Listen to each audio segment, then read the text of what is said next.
A new study looks beyond the tally of prison populations and taxpayer dollars to take stock of the human costs of mass incarceration.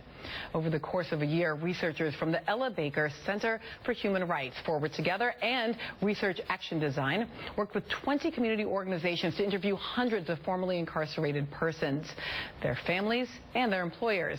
Their findings, compiled in a report titled "Who Pays? The True Cost of Incarceration on Families," show that the consequences of criminal justice policies extend far beyond the incarcerated individual and past the end of a sentence to reverberate with long-term harms throughout their families and communities. The researchers learned that the loss of a family member to the prison system exacerbates economic, emotional, and physical vulnerabilities, and that those burdens fall most heavily on low-income women of color.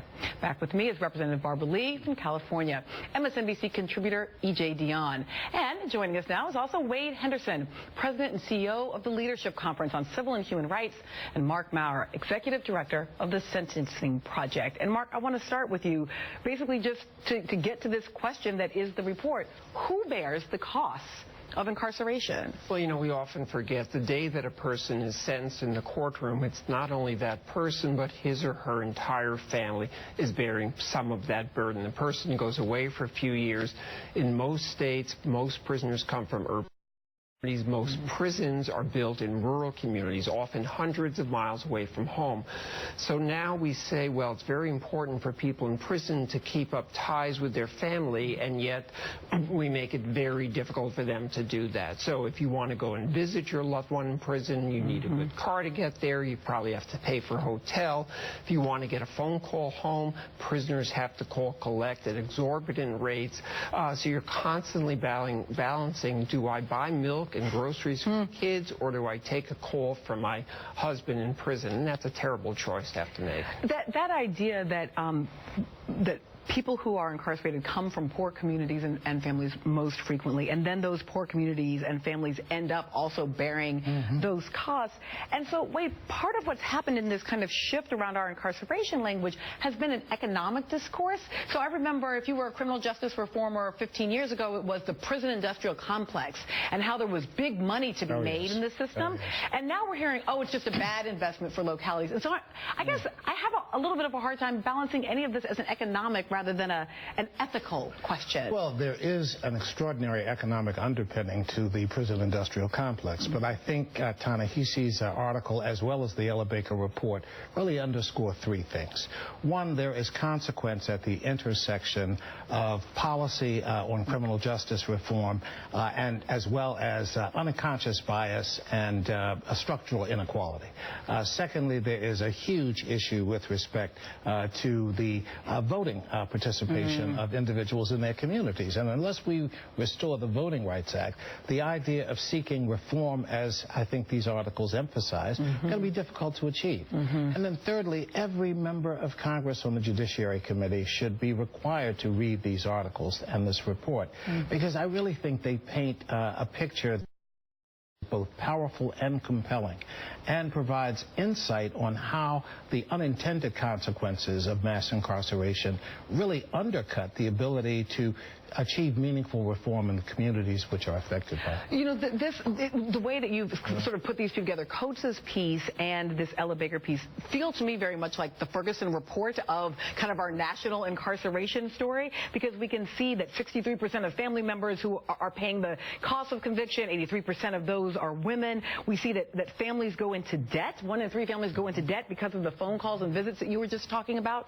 So like the Ferguson report that talks about policing kind of these interactions in a narrow sense, but then a much broader kind of economic consequences, how this whole system is built on poor folks, that just feels to me like, oh, well, now Coates and the Ella Baker report have shown us how this is true nationally. Well, you know, one of the most interesting things I thought about Ta-Nehisi Coates' piece is the way he used the Moynihan report, because there are a lot of us who believe that family structure matters and that you need to help people put the family back together, that if you care about equality, you got to care about the family. If you care about the family, you got to care about equality. But what this piece shows us is, all right, to everybody who says what I just said, to everybody who talks about the family, would you please look at what the impact of our incarceration policies have on families? If you care about families, you've got to worry about the over-incarceration of people. And then the other thing about the report and this piece is you've got to see this in the context of whole communities and the problems facing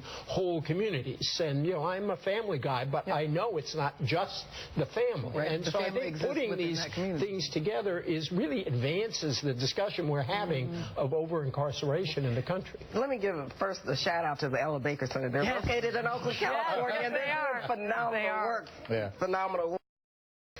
Secondly, I think what Ta-Nehisi has said makes the case for what he wrote about in his first piece, the case for reparations. Okay.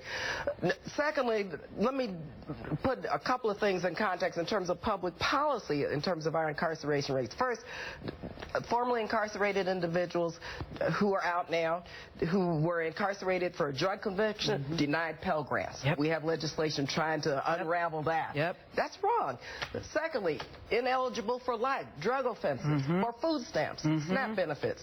Thirdly, ineligible for public housing. And so what Michelle Alexander titled her book, The New Jim Crow, we see policies now that are segregating people who have been incarcerated, especially for nonviolent drug offenses. It's wrong. It's morally wrong, and it's destroying many, many families. And that's exactly where we're going to go. We're going to take a break, but when we come back, we're going to dig into those sets of policies and what this administration might be prepared to do differently. My guests are coming back in the next hour, but coming up, President Obama weighs in yesterday at the White House on prison reform, and Batman meets Black Lives Matter. Seriously. Plus, the intergenerational struggle continues. There is more MHP.